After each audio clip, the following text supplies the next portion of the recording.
we were walking around with the monster puppet for my film, and we're on like the shoreline of this reservoir, and then we're like, yo, the waves are really taking like a lot of wind and water and everything, and a police chopper comes around and hovers over us, and like I'm looking up at the police looking down at us with this giant stick monster puppet. We're not supposed to be there at all, and we're just like, maybe we should move, and they're just hovering there like.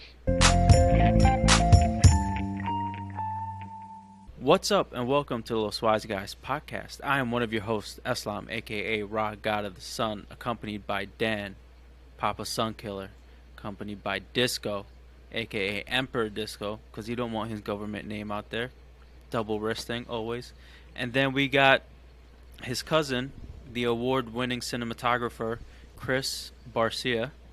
Thank you for joining us, Chris. Oh, thank you for having me, man. Yeah, Dan, you want to tell the people some of his accolades? You don't want to do it? He won that French one. The winner of the Indo-French International Film Festival 2021 for Portrait of a Puppet. Also for the Gona Film Awards 2021 as well. Best Cinematographer for Portrait of a Puppet. The Special Jury Award for Misdirection. And nominated for the FFTG Awards in 2021 also for Portrait of a Puppet.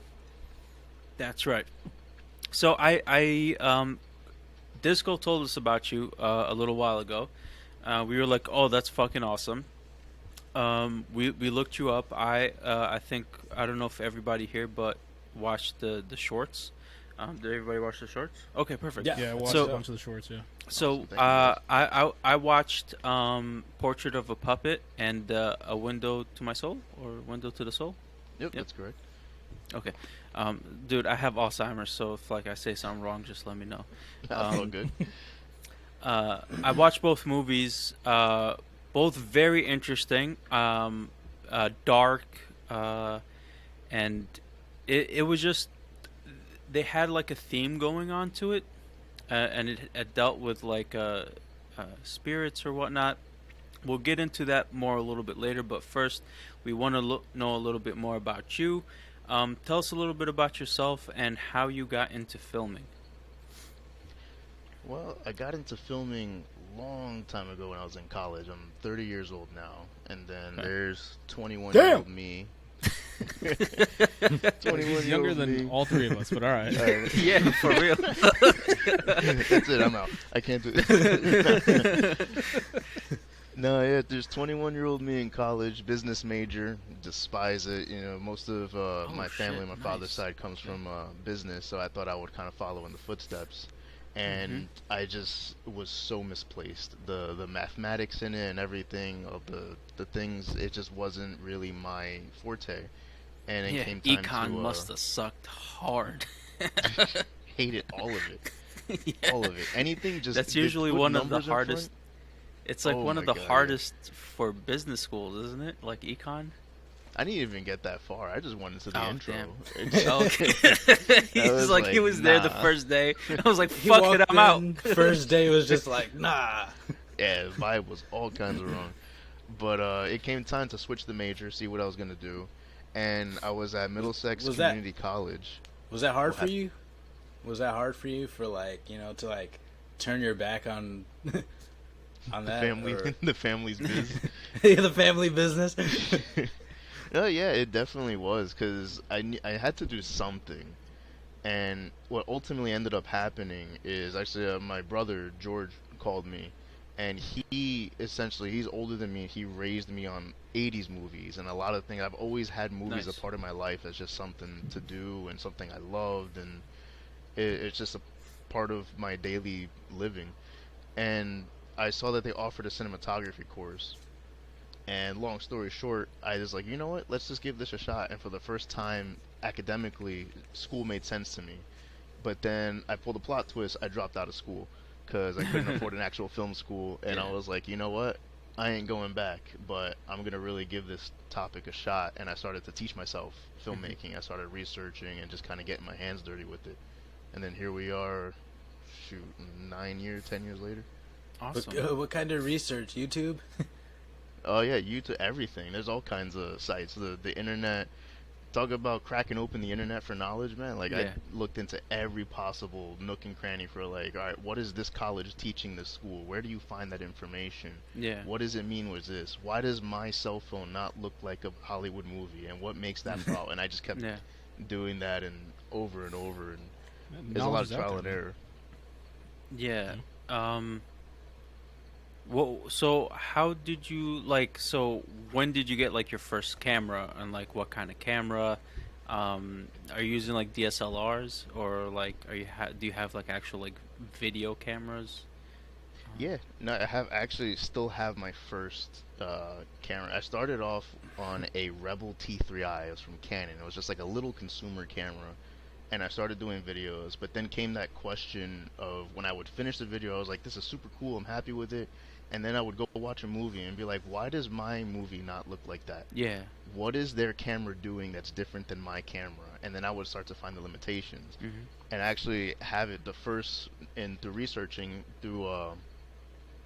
The first major like indie camera that was kind of like making the market waves and everything was the 5D Mark II, which was like a full frame sensor thing, and I still have it up here because I started on this camera, with all dusty and Oh, everything. nice. But You this could never thing, get rid of that. It's Yeah. like oh this is where yeah, you started, like collector's item. yeah, and she did a lot of my early work with the full frame sensor, and it's what taught me how like that difference because I significantly just turning it on and looking through the viewfinder, I was able to see what a large sensor does in a camera versus like the little consumer thing, Hmm. the better exposure levels that I could do, and then felt like I actually had control of things. I was like, wow, I could really start making an image. And then even back then, because I was still very new to it, just that jump to see that those possibilities were there, it fueled me to keep on going. It's like, how could I master this? What's the step up from this? How do I get that Hollywood camera? And Yeah. where does this fault like hit the wall? And it just kept growing from there and there. Now these days I film on a Blackmagic Pocket 4K camera, and I specialize in vintage lenses from like the 70s and the 80s. Nice. Awesome. That Oh, dang. your movies did look like that a little bit.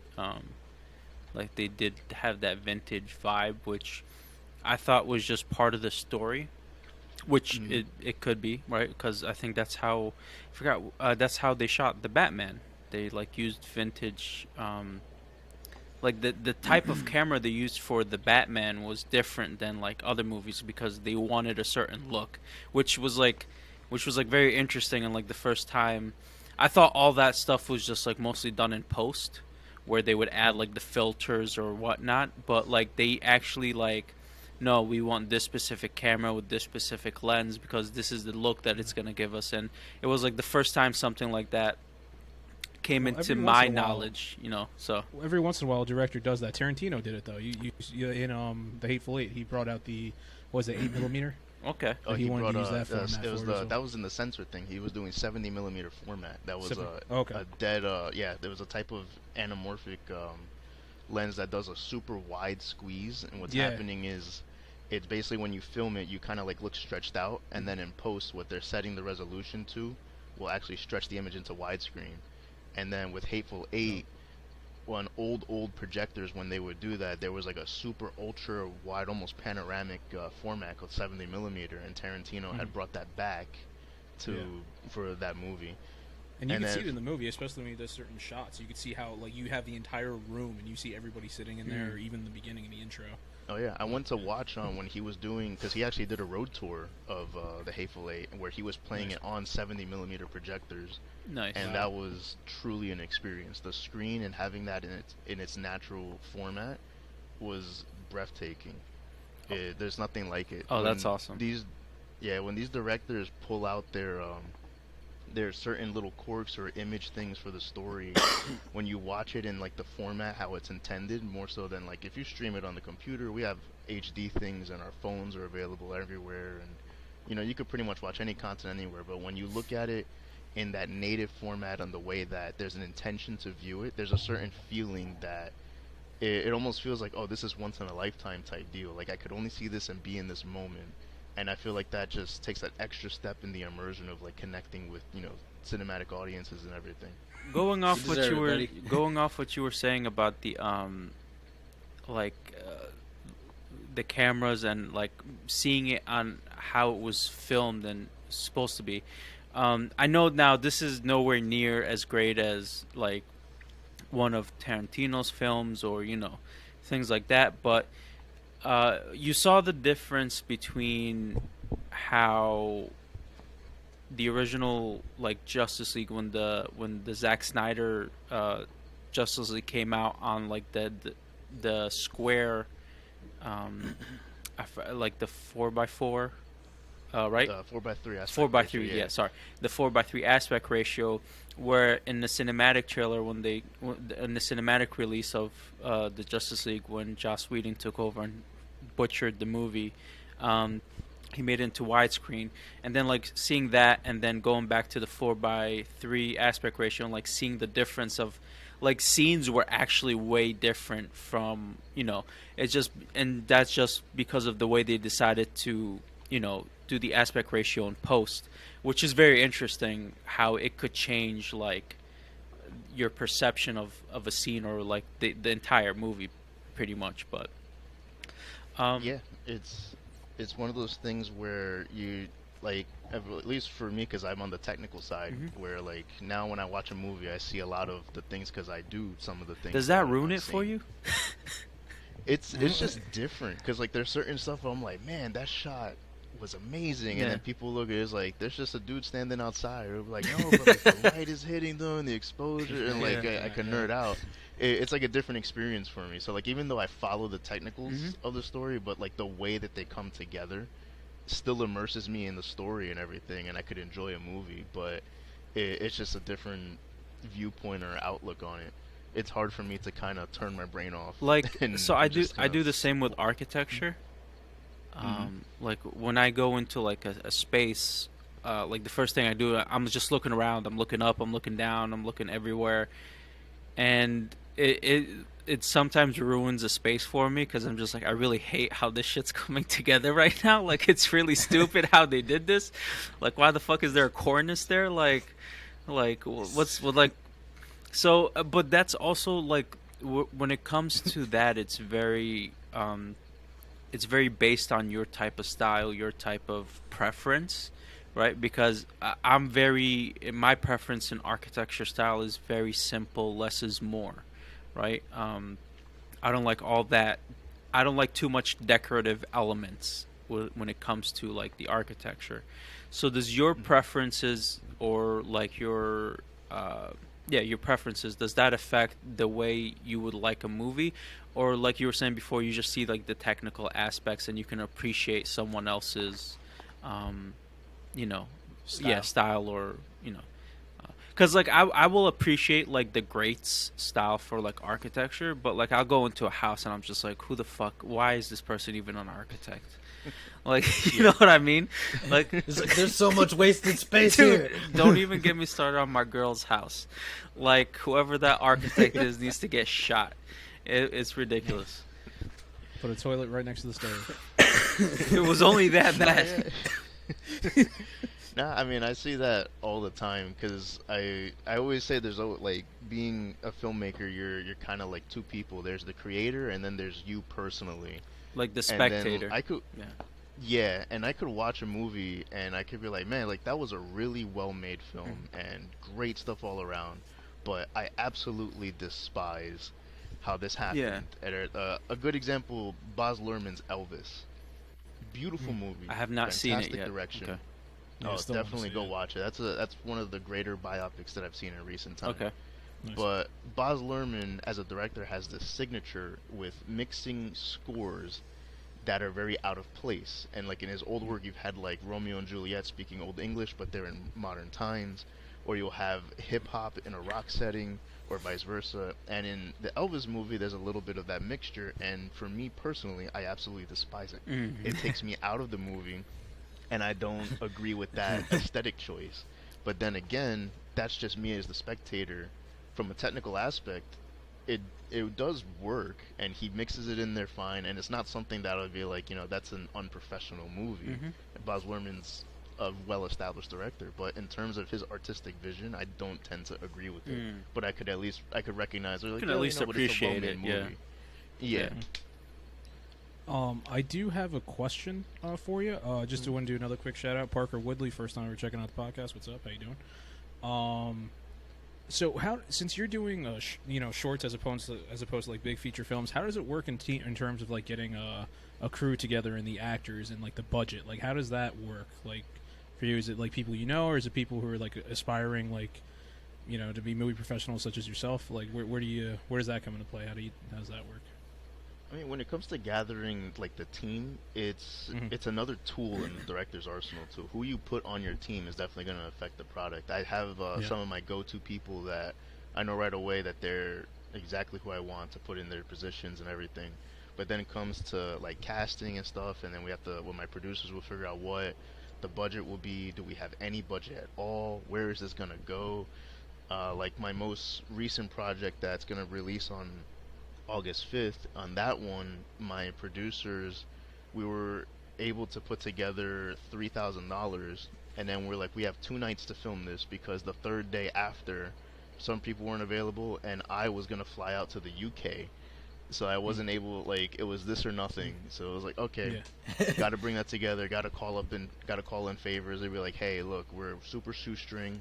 Would you want to do this? What could I give you in return? And it's just a lot of those conversations saying like, hey, I could give you a couple hundred, and then what do you want? Like, I'll make sure you get a really nice close up for your actors reel, or like vice versa. Like, I'll find you another job. Like, Okay, and we cool, just kind of springboard off of each other. And then if there's no budget, it's just that same conversation just without the money. It's like, what can I give you? Yeah. How can I compensate you? It's interesting that you can Can offer. you do me a solid? Yeah, it's interesting that you can offer like a close up for an actor reel. Like it's like I never thought of that before. Like that they would like it's almost like That makes so much like sense, for though. me, because like I'm applying what you're saying to what I know in my field, and that would be the same as like using a project that I worked on in a firm in my portfolio, right? And it's Yeah. like so. Even whether I worked a short time or a long time, it's just like, hey, can I use this in my portfolio so I can show my work, like what I'm capable of, and it's kind of the same thing. Like it's the actor's reel is the portfolio for the actor, and like okay, now I can use some of this and some of that and show my chops. That's very interesting. I wanted to ask you, what are your favorite movies, favorite genres, and like your go-to directors? Oof, man, very deep. Yeah, what are your inspirations? Very deep topics. Also, to make it more complicated, do you have any inspiration from outside of movies at all, like video games or anything like that? That also you feel like this is something I feel like can be adapted or something into, making movies, whether it be a book, a video game, all the time, anything. Yeah. All right. So let's start with favorite movies. Let's say favorite movies goes back to old movies that I started when I was doing my research things to kind of figure out where did cinema come from, and it goes into the genre of film noir. I love film noirs. They're just, some streetwise guy or someone just very innocent gets duped by this gorgeous femme fatale that straight up just is a black widow, swipes him up, uses him and spits him out to the streets. And those stories had such grit and like real drama that it was very raw that you don't see often these days, or if you do, it's just very rare. Certain movies, like you go back to even, I mean, I wouldn't consider this a noir or saying, but like Dark Subject, Hitchcock's Strangers on a Train, where these guys decide that they're unhappy with their wives and they're gonna exchange murders. And he's like, "I'll murder yours if you murder mine," and like it's just, and it all Dude, happens Hitchcock at random on a convo on a train. Yeah. Dark subject matter like that, the stuff that people are afraid to talk about. Then kind of has like a general theme. There's an old movie called Laura that's also from Hitchcock. A lot of Billy Wilder's work he's another old director that I love. Sunset Boulevard, Some Like It Hot with Marilyn Monroe. There's so many classic things, but when it comes to genre and those things, there's always the dark stuff when it comes to Definitely the saw film that noir. in your Love shorts. those. That's why I'm asking. Oh, yeah. Yeah, I was like, It's a lot of where my cinematography Yeah. comes from. Since I started studying traditional cinematography, and a lot of a lot of the things that are so common in today's thing, like my cell phone could shoot widescreen, Yeah. it shoots 16 by 9 if I just turn it Yep. sideways. Back then, that was only available through an anamorphic lens because everything filmed 4 to 3 and it filmed on film, and you couldn't see what you filmed until you developed it chemically the next day and watched the dailies. So some guy was like, hey, I measured the shot, I measured the light, I think I got it in focus. They would roll it physically and then send that reel off, and the next day be like, oh man, I messed up. Let's do it again. And then like you never really knew what you got, and it was just a lot more. Wow, that's crazy. To see a movie put together with so much precision. I It's love funny, those some kind of things. Oh, go ahead. Technology Some is so people- crazy. Yeah, some people would say it's like putting together a podcast that's been having multiple issues on the day you're trying to record, and then at the end of it, you're just hoping that it worked. Honestly, at this point, We'll find out tomorrow if it recorded anything Yeah. at all. We're Yeah, just right. talking. We're just having a good recording conversation. and I'm gonna have to call you back. Like, everything. Can you just repeat the entire podcast? Just say everything you said. the way you said it. Okay. What are your thoughts on the current state of movies, especially like the superhero genre that's pretty much taken over Hollywood? Like, what are your thoughts on that? Okay. Well, I feel that the market of movies, there's kind of a war going on right now. There's old Hollywood, and then there's the indie circuit. Even like 10 years ago, when I got my little 5D Mark II, that was the wave of like, if you were either Hollywood or you're there using the 5D Mark II trying to make a movie, and like the quality compared to Hollywood just kind of wasn't there. So indie artists were really struggling, or they were still trying to, like, sell their houses to get budget to film, and then crazy stuff. And then these days there's people making movies on their cell phone, and then they could do all kinds of amazing things on their phone. Yeah, no, what I was saying before is that there's kind of a war happening with old Hollywood and indie filmmakers. And the thing is that there's such a voice now for everybody that things are kind of saturated, and it's a beautiful thing that everyone could make their movie. Everyone has now new ways to tell their stories, which is fantastic. Kind of like But- how everyone has a podcast now. What's up, guys? glad This to is like have the you. most meta episode we have ever We're just done breaking the fourth of wall English every 5 Slash seconds. Podcast. All we do is break the fourth wall. No, yeah, the war of old Hollywood versus indie Hollywood. So like now, old Hollywood, a lot of the times they were gatekeeping from the indie filmmakers what was going on. They're like, either you kind of have this no budget film and you're kind of struggling and selling all your things to get it there, and you hear all these crazy stories about someone trying to make it, and then some big Hollywood executive at a film festival offers them a distribution deal, and then they made it. And then now, these days, we're like, you know what? I don't need that big Hollywood guy to come and get money off of my work. Now there's self-distribution and all kinds of stuff, so people yeah. are doing their own thing. So Hollywood, without YouTube the new kind of artist, gave Yeah, the power YouTube. to the creators. all kinds of stuff. Yeah, I love watching shorts on YouTube, man. I've been doing it for a And couple there's of years. quality things out there. Yeah. There's great stuff. I love some It of really the is. anime shorts because, god damn, they're so much better than the shit that Netflix makes. Like, it's ridiculous. And their CG is better. I'm a big horror shorts guy. Because you know Yeah. what's in there? There's passion. So, like, what Chris... There's yeah. passion. Whereas a studio, Yeah. the only thing the studio has power-wise is they have money. So Oh, they yeah. could pay someone to just do what they want. They'd be like, hey, we have, study shows that this anime style works, or Ryan Gosling is really popular right now on the points. Like, let's put him in this movie. Who cares if he fits the role or not? Let's get him Yeah. a paycheck and put him in. And then comes the superhero stuff. Superheroes sell, whether it's a flop or not. Mm-hmm. You have even look at Marvel's Eternals when it came Oh, out. that was garbage. I liked it. I made sure I not to liked watch it. it. I thought it was different. See? But you see, they broke the mold with they went out of a Marvel formula and they took a risk.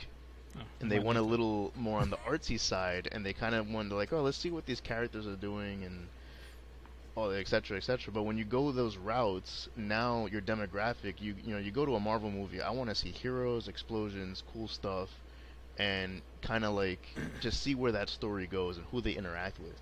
And in Eternals, it's just a lot of personal issues, which is cool to touch upon, but the action didn't really come in until the It end of the wasn't about movie, and the it wasn't. action for me because, Mhm. like I think at this point the three of us are past our like ooh ah for action, Mhm. and like I mean, I was never there. sure. For me, at some point, like that's what I wanted to see some like cool fucking shit happen, right?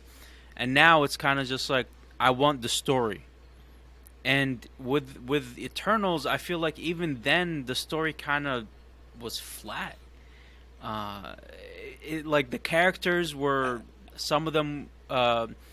You got to see where almost kind of like there were like the pharaohs because they had the technology and like they were Mesopotamia and all that stuff, which was it's an interesting concept, right?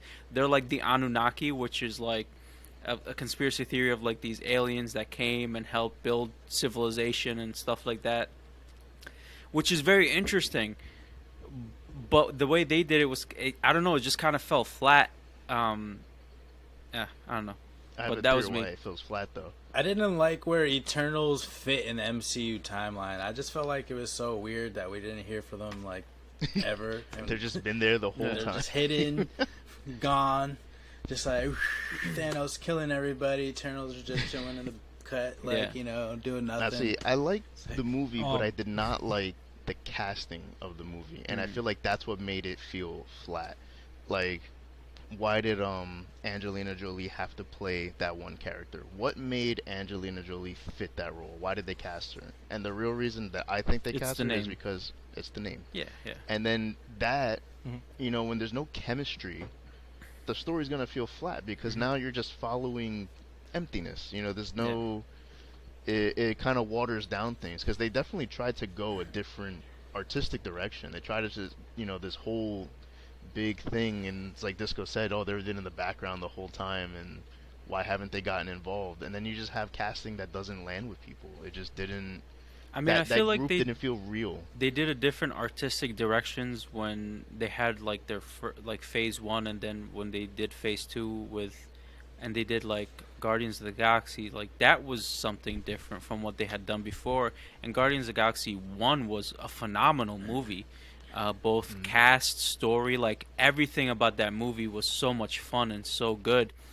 And then we get Guardians of the Galaxy 2, and then it's just like, for me personally, it was like, it was garbage. Like, I was just like, this movie, what the fuck happened? Um, Did they no, change it was directors Taika or something, Waititi or, also. like, Same what changed? director. Same It was director. just, I don't know. For me, like, that opening scene kind of ruined it for me, which is like, we're gonna. It wasn't Taika. It was what's his Um, name? Justin Lin? Oh. Peacemaker. Oh, right. Peacemaker. Oh, Sorry. John Cena. I'm blanking on- Fuck, the director. No, the director. James I'm Gunn. blanking on John his name Cena right now. directed it. James Gunn. I'm the you, one who James. fucking remembered. That opening scene for the second movie was just like, hey, we want to sell Baby Groot toys, and it was just Yeah, like and that's where super Marvel fucking comes in. obvious, and I'm just like, Cash come on, grab. man. Like, I was just like, whatever. But let's Yeah, move on. It's very. Yeah. Oh, good. No, I was just gonna say, let's just move on from Marvel. I do have another question since you mentioned film festivals and stuff like Bring it on. that. How is because you won international stuff and you said that you don't need the big Hollywood productions or anything like that. How do you get into that? Like, how do you qualify for these productions? Like for these festivals, I mean, like how does that work? Do you just submit stuff and you hope for the best? Like what's the deal? When there? it comes to submitting to film festivals, it's just a matter of a lot of times what you're supposed to do is you have your concept and you're like, okay, we're gonna set out to make this movie, and it's just like what a studio would do is like, who's the audience? What do we want to hit? And then you would do that on the indie circuit with your festivals. You're like, what kind of festivals do we want to hit? Like my stuff, since for me, I like all stories and all genres, but horror, as much as I love the genre, it's also a cheap medium for making Mhm. films because it's the art of taking things away to make stuff what it is, and that at the end of the day becomes cheaper. So when I look at those things, I was like, okay, so who would want to see this? And I wouldn't submit it to like the Children of Film Festival that they're kind of coming No, they'd love together, it. They'd love family it. friendly things because if they accept it, I'd be very surprised. But it just wouldn't be the kind of right thing to throw a submission fee at. But then you look at Gonna give yeah, kids some of the ones that I go nightmares. to, I like to go to the different things, and you read the descriptions on a site called Film Freeway, and it just has a bunch of festivals that is like, hey, our submissions are open. These are the fees. These are the categories. This is what we're about. And when it came to stuff like the Indo French, I saw that they were just kind of looking for more films that were done during like the pandemic, and like people that are still kind of with all the odds stacked against them making content. So I was like, okay, so there's a place where this could sit because a lot of my stuff was missing things due to either, pandemic or lack of budget or people thereof, and Yeah. it's a fun story to tell with when it comes to like Portrait of the Puppet was literally just myself, the actor, and my friend, Mhm. and that was the crew. Yeah. Yeah. There was no sound op, there was no lighting person. I was directing and DP. I also edited it, I color graded it, Mhm. and then Damn. it becomes a whole thing, and those festivals kind of love to hear those stories, and it's like, all right, let's see what you did when the pressure Yeah. came Yeah. to and what you put out there, and then that's essentially where it goes. Each festival is different, but you just gotta have to look into what it is, and then winnings just they vary a lot. Sometimes you win money, sometimes you get a trophy, sometimes you get like good job pal and they move on. Like you get nothing else, like A little good- shout out. yeah, Good stuff job, like that. bro. I mean, but that's got to help. Where like going forward, you're like, Yeah, look what yeah. I Yeah. did this. Like you'd be like, It's regardless something of what that they gave can me. Oh, yeah, no, bolster it's your always It's name. like, this is what Yeah. I did. Yeah, it's always appreciated. Like honestly, any of the awards and accolades that I've gotten, they're all an honor to me. Some people I've seen other filmmakers that they're like, oh, like anyone could go to an online film festival or anyone could go here, and they kind of like look down upon that. They're like, I've won 20 awards, so whatever, bro. And I'm like, it's something someone looked at it and said, this wins. This is cooler than the other thing Yeah. that I saw, and I think that you deserve something. And then Yeah. it's a triumph. Whether there was a low budget film or high budget or whatever, all those things Yeah. are honorable to carry on your sleeve proudly. 100%. Yeah, absolutely. Heck yeah, they chose you, man. That's what's up. Well, that's the thing. If so many people could go and submit, you beat Exactly. all of those people. Yeah. Like that's the way I Yeah. see it. It's like a bunch of people went in there and you still came out. Yeah, on and top. there's great competition in there. Sometimes I look at them like, wow. I remember the first festival I ever went to. It's like, I beat that. Yeah. I started off. My first big project was a fan film of Mortal Kombat. It was the first time I actually had a crew Nice. and everything, and I got to work with Daniel Pacino, who was in the original games, and he's a good friend of mine. He was such a good sport. He got to be in the movie, and we did it for specifically a Mortal Kombat action film festival, and some of the competition, I got to go to New York and the AMC on 35th and watch the film there, and then they were showing the competition. One of them was a YouTube fight between Scorpion and Sub-Zero, had 2 million views on it. Mhm. And then another one, some guy had some crazy production design, and he made like a parody Mortal Kombat thing, like this really creative spins. And I was like, here's my little film thing that I did, and it was like, hey guys, look at me. And then, but Yeah. we actually won Best Fan Film. Nice. That's And great. it was. Dude, yours was good. I just Awesome. got a chance to watch yours today, actually, the Mortal Kombat one, and I love the nods to like the original movie and to the video games. Like once I saw Sonya do the flip and she got Kano's neck, I was like, she's gonna snap the neck. She's gonna snap his neck with her legs. I was like, they're gonna do it. It was cool, man. It was like a lot of nods to Mortal Kombat, and I really thank appreciated you, man. that. Thank you.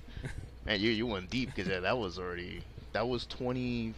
2014, I believe, and then we went into 2015 into the festival. Dude, I saw a couple things. I saw the ones Eslam talked about. I watched Misdirection, which I loved because it was just like, it was horror without horror. It was just a real life Yeah. situation, and I thought that was amazing.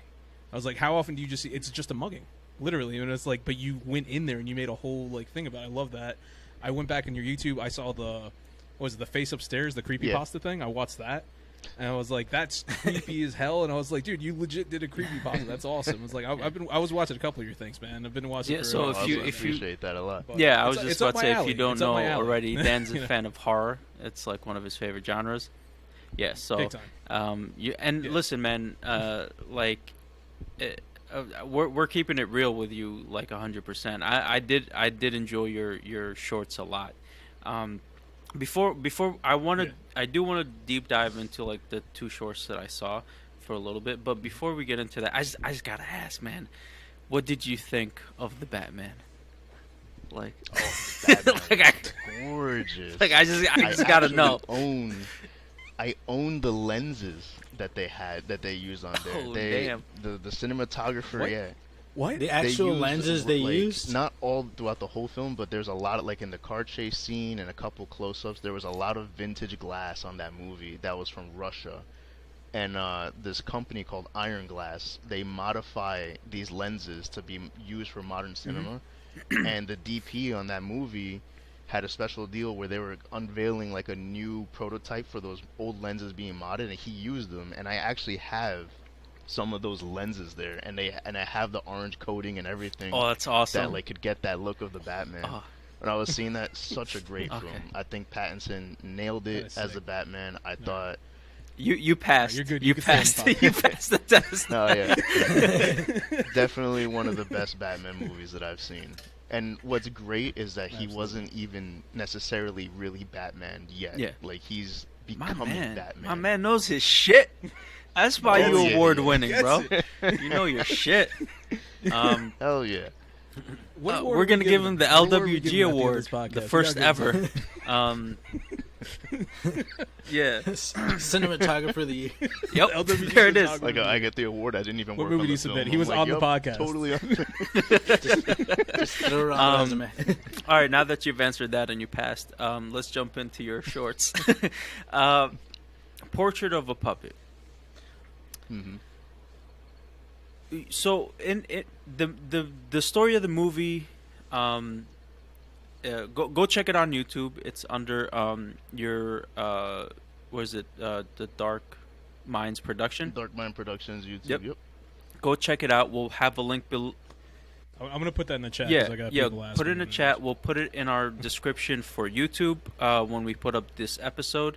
And Dan, just to let you know, your mic went on mute again. So when you come back, you're gonna need to, do your thing.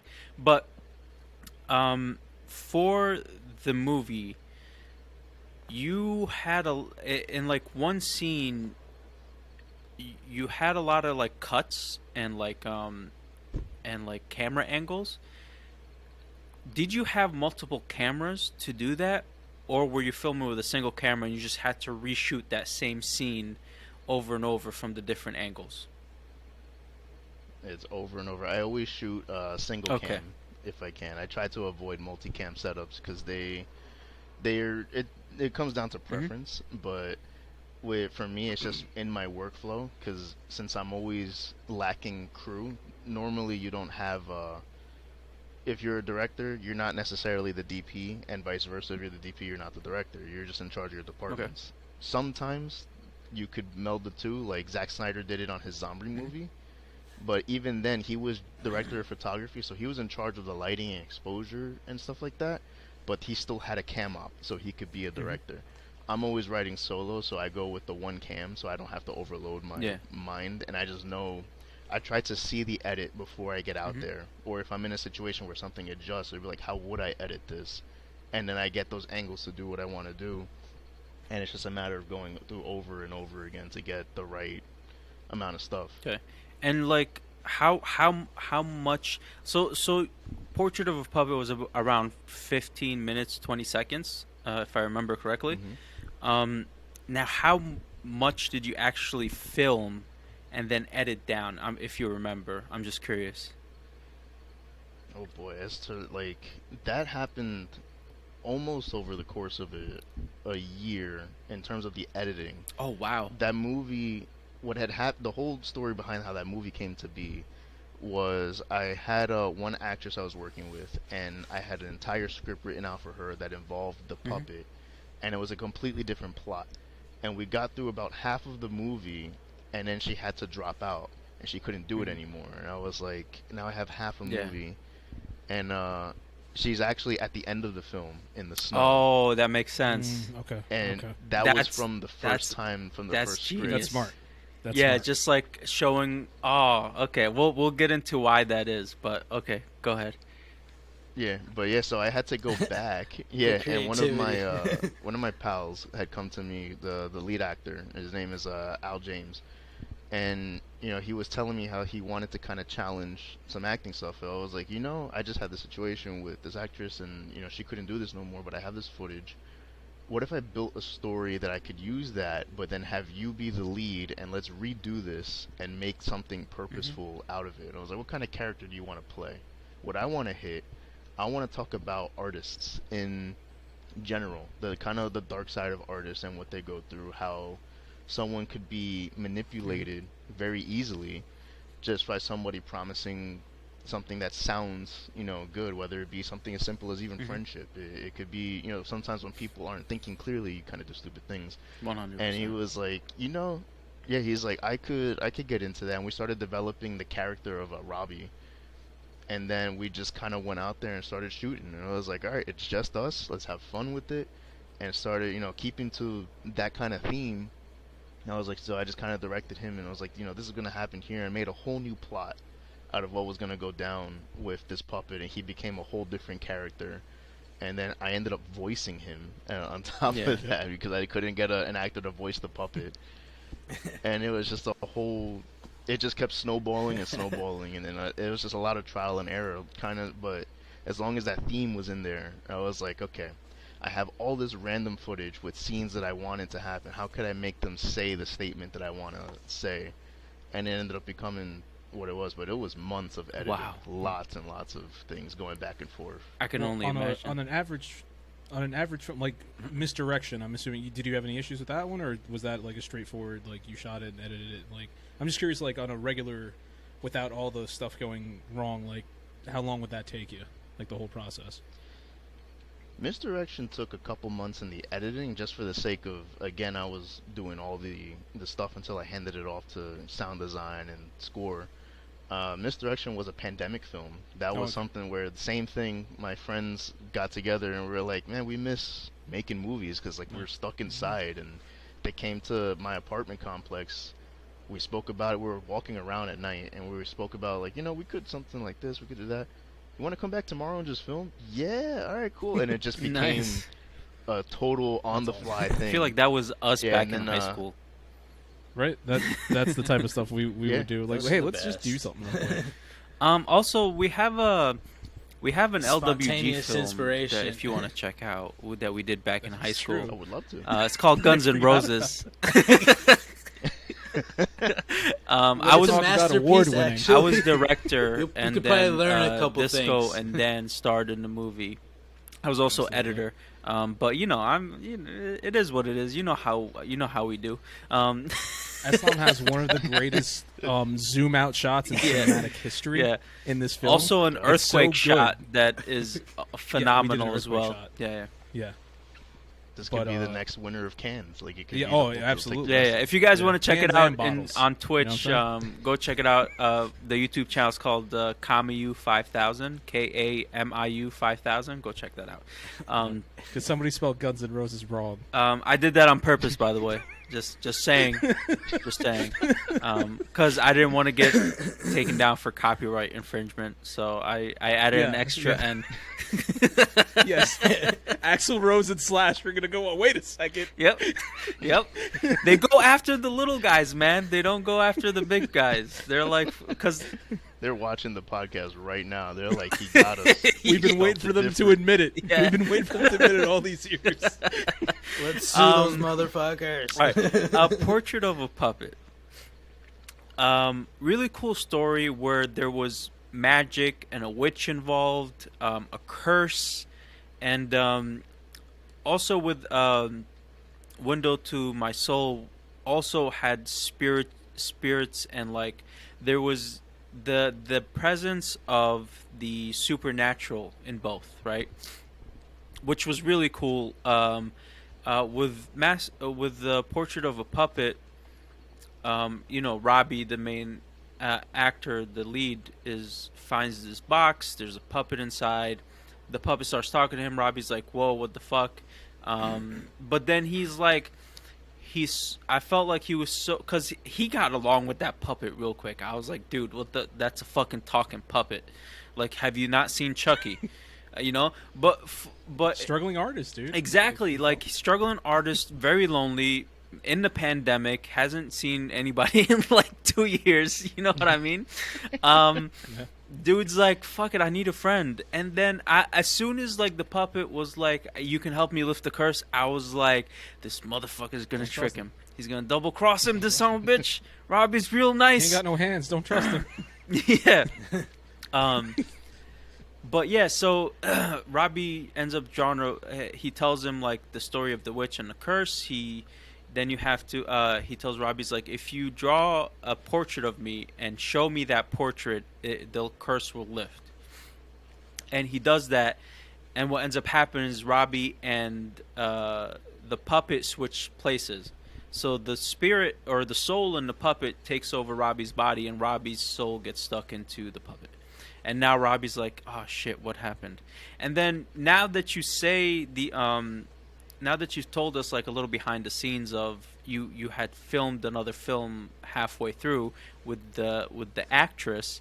And the ending, I was just like, oh, this is great because like the box shows up out of nowhere. She picks it up. I was like, oh, it's about to happen again. I was like, Robbie got sick and tired of being the puppet, and unfortunately, to get out, he's gonna have to do the same thing to someone else. And I was just like, really cool concept. Um, it was a fun short film, man. Like it was. Anybody else have something to say? Yeah, I just want to say I want to give a shout out to what was his name? Al James, you said? Yeah, Al James. Al James. Because like I said, I saw him in Misdirection where he's doing the mugging thing and he's like serious, just like stoic. And then in this one where he's like, you see him be the sad and lonely Robbie, where he's like he's scared, what the fuck's wrong with his puppet? And then he trusts the puppet, and then to have him switch around and it's like now he's the what was it, Mendax character, I believe it was. Yep. Where he's just like, and then you see him turn it on. It's just like. He's just like, I'm sorry, but I did what I had to do. You'll figure it out. And then hearing him be what was probably the saddest puppet I've ever heard in my life. Dude, I felt that tear when Robbie was this dude voicing did it. Yeah. That When he tear had on the I puppet, was like, dude, I this felt guy's- that when he was voicing it. I was like, God damn. I want to jump into Window to My Soul real quick, because that one was really cool. Also, it reminded me of Trace on the on Netflix. I don't know if you saw it. It's an animated movie, but it's and not animated movie, animated show. But it's a lot to do with like Mexican like lore of like monsters and like ghosts and apparitions and stuff. So you have this female who can speak to ghosts, and I love the way you decided to portray the ghost, because it reminded me of the film Ghost, when those black entities came out and took that guy who died. Drag women. And that reminded me very much of it, of the way the apparition is. And then you had like that other entity from the other dimension, like finally able to connect, and the way she was shown, phenomenal. Really loved that too. Again, just like dark horror mystery, leaves a lot of questions unanswered on purpose, but enough just to make you just keep thinking about it for a little bit. You're like, what if this, what if that? And it's just like, it was very, very enjoyable, both of them for me. I enjoyed it. Oh, thank you, man. I appreciate that. Yeah, that's...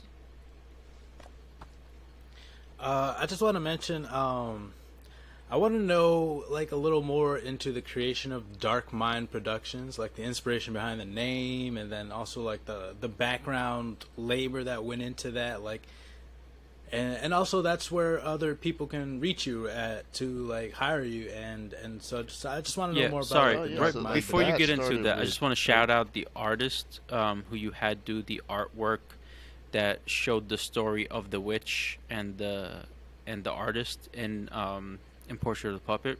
Really cool. I like that, how that was done a lot. That was fun. I always Oh, yeah, enjoy she that was when very good. mediums are mixed, when they bring in a little bit of animation or art, like comic stuff, But yeah, sorry. Go ahead. Yeah, no, those were real paintings that she did. She's an artist based in London, and she actually sent me the physical copies I was able That's to awesome. scan. Nice. And the witch that she painted is one of my best friends, Catherine, who I went to high school with. And Disco, you know Kat. Yeah, that cat. Yeah, so Oh yeah, that I cat. was Yeah, like, yeah. "Hey, would you That's mind if I just awesome. kind of use you as a reference to be a witch?" And she's like, "Sure, I guess." So Is I this what handed you it to think the of me? artist, and I was like, "Yeah, you're gonna steal Yeah. someone's like soul." And That's she's funny. like, "All right, Fuck it, let's cool." do So it. she's Why not? totally down the clown. But no, yeah, those were physical paintings. They were Do you watercolor still have them? paintings that the artist did, and she sent them. Yeah, I have them in my case Oh down no, it's here cool. I would somewhere. like, yeah, I would have it's to just find them. it's cool. You still have them. They'll be collector's items No, at yeah, some I point. gave her Yeah. likeness one. And yeah, I have all of them there, and then I was drawn as like the original Mendex painter, so Yeah, I did my saw that. I likeness caught that. in Yeah, watercolor Yeah. format. the beard. Yeah. Yeah, but no, that was I always liked those old Hmm. art and stuff like that, or paintings and different classical music, Mhm. all kinds of stuff. You could find inspiration anywhere, and I like to incorporate those different mediums. It doesn't only have to be cinema Yeah. is very subjective, so it's like a lot of people tend to think is like what makes this cinematic, and they're thinking by movies, and it was like, well, what Mhm. about other things that are considered art, and how can you put that in a movie? And I feel like that kind of gives you this. That's No, what's cinematic 100%. to me. Absolutely. I'm sorry. I cut you off But yeah, before. Dark Mind Productions. no, yeah. So Yeah. the creation of Yeah. Dark Mind Productions, Is it- right? No, I thought I said it wrong. Yeah.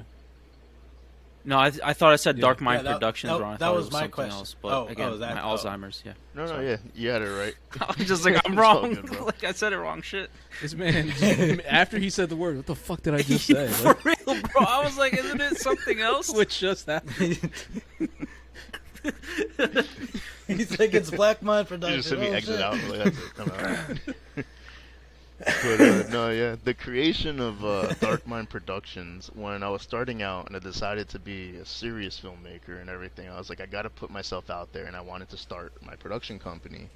So I was like, yeah, I need a logo, I need this, and a couple names were tossed around. I was like, what sounds cool? What's marketable for the kind of things that I'll be making? I had Silhouette Pictures. I had the Darkness movie things. I was like, that's not Oh, gonna that's fly. Jonathan.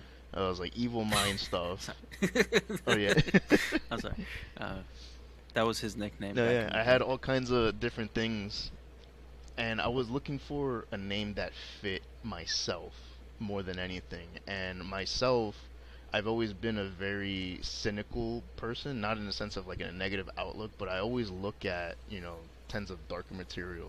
One of my favorite superheroes Oh, is Spawn my man. from the Yes. 90s. Everyone else grew up on Superman, Batman. I was like, nah, my guy's Spawn. He's from hell. And and then here's like 8-year-old me talking about Spawn. And then I always had those things. I love dark subject matter. I love dark art. I love just dark mentality on things. It's just something that I find cool. And I'm not an evil person. It's just I like dark aesthetic. And a lot of that I tend to really keep to myself. It's fascinating. But I was like, a lot of that stuff, inner darkness is in my mind. And I was like, what about Dark Mind Productions? And then came the thing, I was like, that feels like me. If I saw Dark Mind Productions, a lot of people were, oh, they're going to think horror right away. And I was like, but under the surface, it was like, no, it's more so me. And I know that that's mine. That's my, whatever movie it is that's a Dark Mind production, I know that there's a lot of me in that movie, in a sense, not physically, but like who I am Mhm. goes into that movie. Yeah. And then Your came essence. making the logo, and Your labor. when I was in high school, Badass I used logo, to. by the way. Oh, thank you.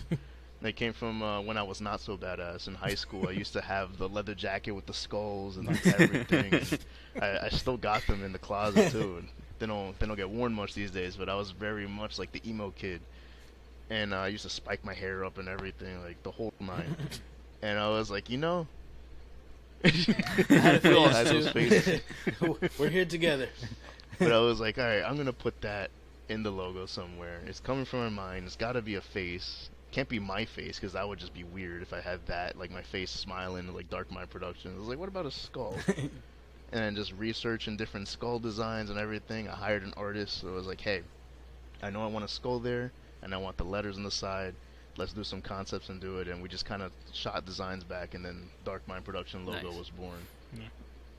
It's a cool intro too, with like the lightning going off and stuff. Like it's pretty badass. Oh, thank you. That comes from the idea of brainstorming. I took it Nice. from Jimmy Neutron, When Jimmy Neutron would just go brain blasting to that little like That's electron awesome. thing. It was like, yeah, brainstorm a dark mind thing for the lightning. There you go. Anywhere. Inspiration can really come Yeah, from anywhere. That's the anything. beauty of it. Like it's really just anything could just be like, you know what, that goes. Another thing I wanted to ask was, what's one of the craziest stories you have, like filming, or like something you think is crazy, or There's a you know, lot of out there. There's a lot of things. We'd have to do another. Oh, podcast on some my of those friend, stories. you are more Some than of those- welcome to come back anytime. 100%. Because this is fun as shit. Awesome, thank you, guys. We love movies. We love talking about movies. So maybe on our next rate and review, which is something that we do, we watch a movie, we rate it and review it. If you want to join us one week, we usually pick foreign films and watch those. So we'd love to have you on one of those episodes. That would be a lot of fun. That would be great. That would be great. Yeah. Oh, I would that's love awesome. to come Yeah. Somebody back. who actually knows what they're Yeah, talking yeah. about instead of us. Yeah. Okay. Yep. I could give you some Definitely. obscure Hey. movies too. Some old stuff. Hey Thomas man, probably fill has. That's those even better. suggestions. Give them to Disco. Pass them along, and we'll definitely check them out because we're always looking for new suggestions for foreign films. So But as far as the craziest things in short form, I'll give you a couple things. I almost got hit by a train one time doing a documentary. Okay. And yeah, Goddamn. Went hard out the paint. That's one of the more subtle stories. He's doing one of filming those himself cartoon almost things get where he's killed, tied man. on This the is my fucking dad. tracks. No, we were doing this documentary, and it was actually at the location where we were doing Portrait of a Puppet on those train tracks. Okay. But this was Was way that in before Jersey? Portrait was Just even wondering. a thing. Yeah, it's in Jersey. That's right in it's in Oh, Edison cool. in Roosevelt Park. Okay, It's okay. right nearby. But yeah, so we were there. We weren't supposed to be there. There's a freight train parked on the tracks, and I was like, man, this train's messing up my shot. I'll go in between the train, and I'll be able to do it. So I'm there with the tripod and the camera, filming this guy talking, and I'm so tunnel vision on what I'm filming that I actually tuned him out. And I was like, you know what you're saying? I just want to make sure that this is doing what it's supposed to be doing. The world fades out, and I'm doing my thing, and I see him going like this and yelling and like trying to get my attention, and I'm like, why aren't you saying what you're gonna do? He's like, bro, move out the way, the train is gonna hit you. And I'm like, and I look to the side and I see the big train wheel, which is the size of my body. And it's one of those like Jesus. coal freight trains, and like in slow motion it's just going It's- and the wheel starts turning, so I'm like, oh, it's gonna move. And me not even thinking, because I was such in the zone, I just pick up the tripod and I step out. And as soon as I step out, that wheel just goes and flies by where I was standing. If I was there 1 Damn. second earlier, I would have gotten crushed like in Jeez. Framed Roger Rabbit, the Toon Guide. Yeah. Like I would have got rolled over, steamrolled hard, and just not gotten back up. That would have been That's the end crazy. of Dark Mind right then and there. Oh, wow. Damn, he was in the zone. He was just like, I don't even understand English. Dude's right trying to now. I'm save just my fucking life, and I'm like, recording. what are like, you bro, doing? do your job.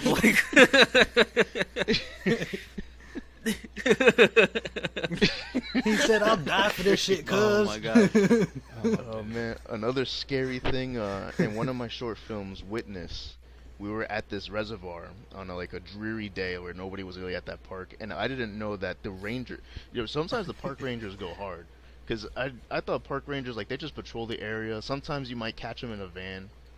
We were walking around with the monster puppet for my film, and we're on like the shoreline of this reservoir, and then we're like, yo, the waves are really taking like a lot of wind and water and everything, and a police chopper comes around and hovers over us, and like, I'm looking up at the police looking down at us with this giant stick monster puppet. We're not supposed to be there at all, and we're just like, maybe we should move. And they're just hovering there, like we see you, and they're like, I could tell they were in the cockpit of that helicopter debating, like, do we really want to arrest this kid? Like, do we want to go down with the copter?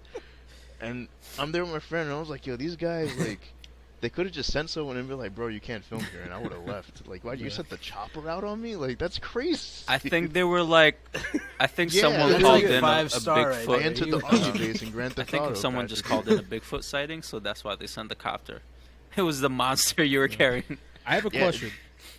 I have one That question. was pretty terrifying. So we're just like, we're gonna leave, and we just started as soon as we started walking towards the bridge to the exit, the copter just was like, okay, and then went back Yeah. around the island, and like, I don't even know where it landed. I don't even know where they store park ranger helicopters. But that was At, just at any at any that point, did was you the thing. think like It's we need underground. this for the shot? Like we need this helicopter scene now because it's there? Did any I part of you debated it. think that?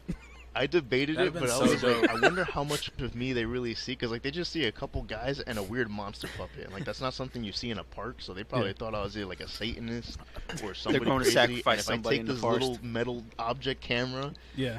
yeah, and point it at them, and I was like, the Yeah. last thing I need is for them to Yeah, think oh, that God. I'm aiming a gun at them, That's and true. then they just open Let's fire pull at out- me. Pull out a. But it did cross my mind. Shots fired. Damn, bro, you get The second you're time just trying to Dark Mind die out Production here. almost got Like canceled. you gotta be more careful. Like shit. I mean, not by choice. He's just Yeah. working hard, man. Yeah, He's just trying to do make his a simple thing. short film for YouTube, and they sent the police chopper on me. I was like, that was That's extreme. crazy. It's like that was unnecessary. So Chase so my gotta let's put cop. that wrap on your up resume. this this discussion by you had mentioned you have another short film coming out August 5th. Now I don't know if you want to say what it is or where it's coming out or whatever. If you do, you are more than welcome to. We will post links, whatever you need us to do to spread the word about this new movie coming out. And once it comes out, you are again more than welcome to hop on again, promote it, talk about it, and we'll do our thing. But yeah, so if you want to let us know what that movie is coming out on August 5th, that's this year, right? So in a couple of weeks. Awesome, perfect. Yep. This So yeah, if you want to tell us about it. yeah, it's called the Citrine Gaze. It's coming out at 11:30 p.m. in Yeah. Jersey time. Was it Eastern? Hey, Eastern time. It's gonna be on my channel, Okay, Dark perfect. Mind Productions YouTube. And then yeah, it's coming at 11:30 p.m. Right on the dot. It's already scheduled Awesome. to premiere and everything. I saw that when I was on your channel earlier. So as soon as I saw it, I was like, oh man, I can't wait No. for this shit. All right, that was a nice one project. That was the spite Awesome. film. That was Um, great. yeah, so guys, go check out Dark Mind Productions YouTube channel. Go check out his IMDb. He has a lot of mentions in there. Go check out all his stuff. It's really fantastic and fun watches. If there's anything else you want to plug, like social media or anything, please do. Again, we'll put it in the description in our YouTube video when this episode comes out on YouTube, which usually comes out on Mondays. Is there anything else you want to say? I think that's pretty much it. Yeah, just Dark Mind Productions YouTube. I have the same thing, same handle on Instagram, Dark Mind Productions LLC. You'll find the Okay. logo with the skull there. Also on Facebook page. And then yeah, shoot me a DM, ask me questions. I'm available to all. Fantastic. Disco, you want to go ahead with Yeah, your I'll news? go first. Got some TV show news. Chucky season 2 is coming out. I'm shocked. I didn't really thought that show was gonna flop. They made it to a season 2 somehow. Let's see. Let's see where it goes. That's awesome, Chucky. A lot of people watched it, I think, but I mean, it didn't look good. But The hey, series? people watch stuff. Yeah. Yeah, Yeah. the series Mm. didn't catch my attention in the slightest, but it's news, and Chucky is coming back for season 2, the original scary puppet. So next up is The Bear on Hulu is getting a season 2 after being out for like 3 weeks or something like that. I actually saw that one and I did enjoy it. It's about a restaurant. It has Jeremy Allen White, who's Lip from Shameless. He stars in it, and it just brought me back to my restaurant days when I worked there. There's a lot of like drama and egos and just love for food. Definitely check out that show, especially since it's getting a season 2.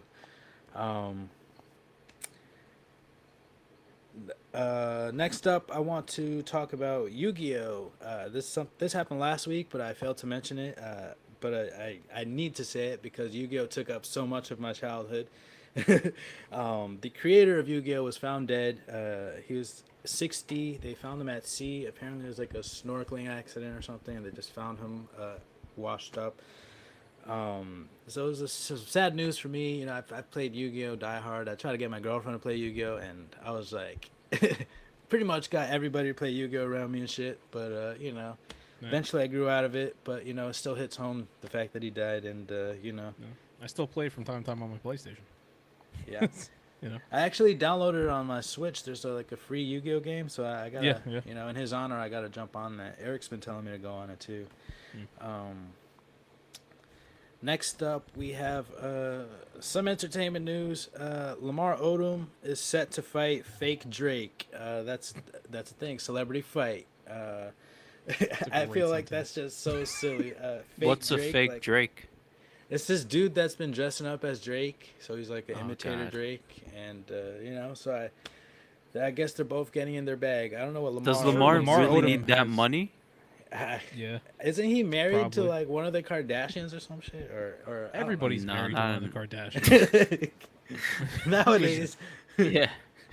I think Lamar Odom Uh, has the reach. I don't know who this other person is, but I'm sure Lamar Odom has the reach. That's all I'm Lamar Odom's like 7'10" or some shit. Exactly. He's definitely got the reach. saying. And apparently he's been in other celebrity fights too. I saw one where he knocked out Aaron Carter. Yeah, that's the one where he was boxing Aaron Carter, and Aaron Carter and Lamar Odom's shorts were falling the entire fight. One of the greatest boxing matches I've ever seen in my life. So that's happening. Hopefully he knocks out fake Drake. I don't know. I guess that's a spectacle. October 15th, if y'all want to tune in.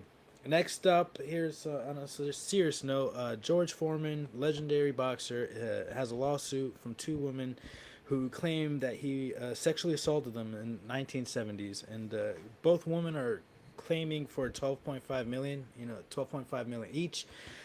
George Foreman says that it's all lies, and he that never happened, and he's sticking to it, and that's it. It's I feel like it's worthwhile news because it's always happening. Rich, powerful men always have these people just trying to get money, and I don't know if it's true or not, but still, like, it's the fact that his name has It's to true, get sometimes dragged it's not. through it, and still, I mean, if there's Hey, if evidence, it's real- if it's there's real, evidence, then- then all power to it. But it's also, it, I guess we'll only time will tell. But it's just I could see a lot of people wanting it to do that just for the money, But Yeah. who knows? Who knows? There's no, with Bill Cosby coming out and all these other people coming out. So who knows these days, really? But it's. I feel like it's just something that powerful men have to deal with, and hopefully it's not Sometimes they, true. yeah, sometimes they, Well, rightfully so, they have to deal with it. Sometimes it's not. Yeah. So But drag the George Foreman grill through the name. And that's it for my news. I guess it's us to close it. it's just us for now. I guess Eslam got kicked out of New Jersey. I guess you could do your wrestling news. Might as well. Yeah, well, for anybody who didn't hear, Eslam was saying that there is going to be a Hocus Pocus Part 2 on Disney Plus for anybody who was a fan of that back in the day. So there is Hocus Pocus 2. Keep an eye out for it. Goddamn Riverside. Also, for my news, to where I got my tabs. So, they announced that they are going to be doing a new loyalty program called PlayStation Stars, where you can get certain points and rewards and stuff that could be used towards purchases and other incentives for anybody who plays on play at some point later this year. One of the things that they find that really interesting is the fact that they're going to do in I think it's in local regions where if platinum trophy in a game, you can get something that is only available to you. Like it's a race to the platinum for certain games. Myself, platinums over the years. Rudy, who's listening to the podcast, he plays a bunch of shitty games just so he could get the platinum trophy. So I'm sure that's something he's gonna be interested in as well. Henry, I here and there, so it's something that I could definitely see some of us looking out at, and you could win a prize for just simply logging in and playing a game on PlayStation once a month. I think we'll know the details as we progress. That's all I have for gaming news. Platinum chasers. Pretty much, that's what they call us. So one quick thing I want to say, Sasha Banks, who I've talked about multiple times on the podcast, she is now taking bookings to do stuff, to do like meet and greets and like autograph signings and stuff like that. She's now going by her real name, Mercedes Vernado. So she's not at all a WWE employee. It looks like anymore. She's doing her own thing. Not sure if she's going to continue with pro wrestling or not, but she is a good wrestler. I would like to see that she continue that. Another story I have is it looks like AEW is going to be doing a show in the UK within the next calendar year. They have a huge market out there. The only other like major promotion in the US that goes out there for stuff like that really is WWE. So seeing AEW go out there and be like, hey, we can do it too. Can't wait to see that. JR was talking about it, I believe, on his podcast, Grilling with JR, where they're just like, hey, it's coming. Another one I want to mention is this past Wednesday, yesterday for us recording live, we got new AEW World Tag Team Champions, Swerve and Our Glory. So Keith Lee and Swerve, Isaiah Swerve Scott. That's not his name anymore. It's his WWE name. Swerve? Isaiah? I don't know what his name is anymore. It's Swerve something. But they're the tag team champions. And apparently there was a botch that fans caught. It was a 3-way tag match, and only 2 guys could be in the ring at the same time, where you could tag either your partner or somebody on an opposing team to tag out. And the guy who got pinned was never officially tagged in. So they might be doing that for storyline purpose, or they legit fucked up, and now they're going to have to figure something out because the fans caught it. They're like, hey, that's not official. Was it like they didn't touch, or just like they just forgot? So no. So there was 3. Like I said, there's 3 teams, and then the guy who would the 2 legal, quote unquote, legal men. One of them rolled out the ring, and then one of the guys who was not legal came in the ring. He continued the match. He tagged another guy in, but his tag was never official, hence because he was never legal. That guy got pinned, and then the other guys were like, "Look, we're champions now." But the guy who was legal was out of the match completely at this point. You know what I'm saying? So, like I said, this could be done for storyline purpose, or it could very well just be, hey, we made a mistake. But they could always work it into a story. That's when wrestling's at its best, where you take something that happened and you work it and make it be like, no, this is what we're going to do now. We're going to use this and make it into a story and make it interesting. Put them in the corner and just be like, what can we make? Yeah, exactly. And the last bit of wrestling news I have, which is very big for WWE fans who are in our age bracket. Starting next week, Monday Night Raw is no longer going to be rated PG. It is going back to being TV-14. Last time it was TV-14 is when a lot of people in our age group were like, man, wrestling is cool. Then they switched to PG, and everyone's like, wrestling sucks. So the fact that they're doing this, I don't know what WWE's planning. I'm very much looking forward to seeing Monday Night Raw back at TV-14. I want to see what they're going to do. So does that give them more opportunity? More can they do more stuff? Well, it's a rating. So now they don't have to be like, hey, this is 100% a kid show. Like back when they were doing the TV-14 thing, that's when you had D-Generation X just throwing out chop stuff. You had Stone Cold drinking beer, throwing up the middle finger. People are cursing each other out, and that's when that's an era of wrestling that people adore. No, I just wasn't sure. I don't know. Yeah. I don't know the rating system, so I just wasn't sure if they're restricting them more or like giving them more freedom. Yeah, it's more freedom now. Oh, okay. So that's awesome. So it's good news. It's great news. Yeah. So awesome. I mean, it is good news. And I'm not surprised because like when they switched to PG from 14, it's like I felt like it was just like they were trying to get kids. And it's been there for so long. It kind of makes sense. Those kids have gotten older, so if they want to keep those same kids that they got on, they're like, "Fuck it, we're gonna win them back." You have to grow with them. Yeah, exactly. So I think that's pretty much what they're doing there. But so they're like storylines could get a little raunchier now, or like something like that. They could. Or... We could go back to having the Kane Katie Vick storyline, which. Nobody wants to see that. If there's anybody who knows anything about the Katie Vick storyline, I'm going to say it really quickly. Triple H was feuding with Kane. Kane supposedly had his ex-girlfriend that Triple H found out was actually just a dead body that Kane had sex with at a funeral home. That's wrestling. That's what happens when you let them go free. Yeah, that's what happens. There's that. There's the I choppy your pee-pee storyline. There's a lot that happened.